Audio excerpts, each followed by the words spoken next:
here with Bay Sox manager Rick Miller following the Bay Sox 8-7 opening night win at Newport. Rick, last year it was a similar situation where we were at Keene and Keene was celebrating their championship and we spoiled the party, and you did the same thing this year. How's that feel?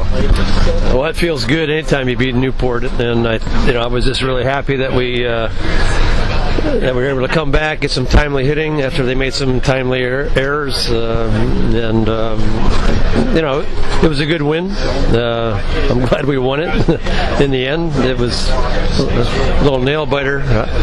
That's why managers have ulcers, I guess, or a gray hair when you got a 4-run lead going into the ninth and you're sweating it out. But that's the I guess that's the whole deal with the closer. You live and die by them.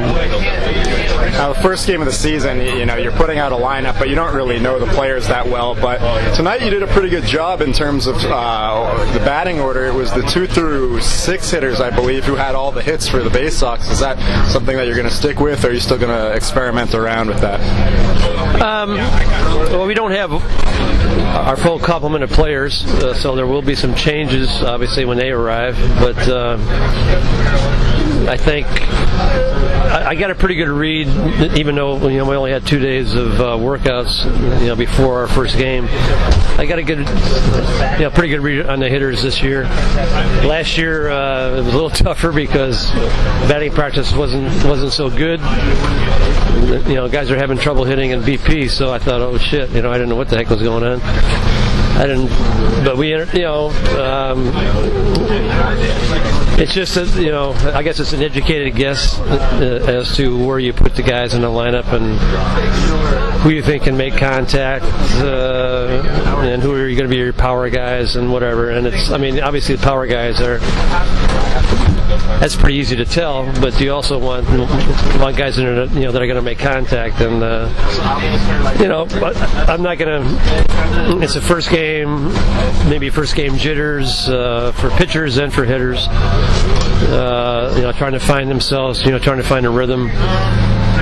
So I'm not too disappointed that we weren't as successful not striking out, hitting and pitching. We threw way too many pitches. But I think our 3 pitchers threw more pitches than they really needed to, and but hopefully they'll settle in, and it'll be a lot more economic. Let's put it that way. Starting pitcher Remy Janko, he ended up going 4 innings. He struggled a bit out of the gate, but he seemed to settle down, working out of a bases loaded jam in the 3rd, and then working a 1-2-3 inning in the 4th. What do you think about his performance tonight?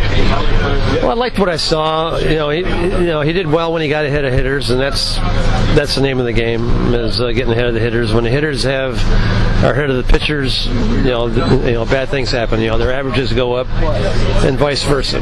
So if he could just could have thrown a few more strikes, than balls, he would have had a much more much easier time of it out there. And he went in and had escape bases loaded jams, and like the 4th inning when he threw strikes,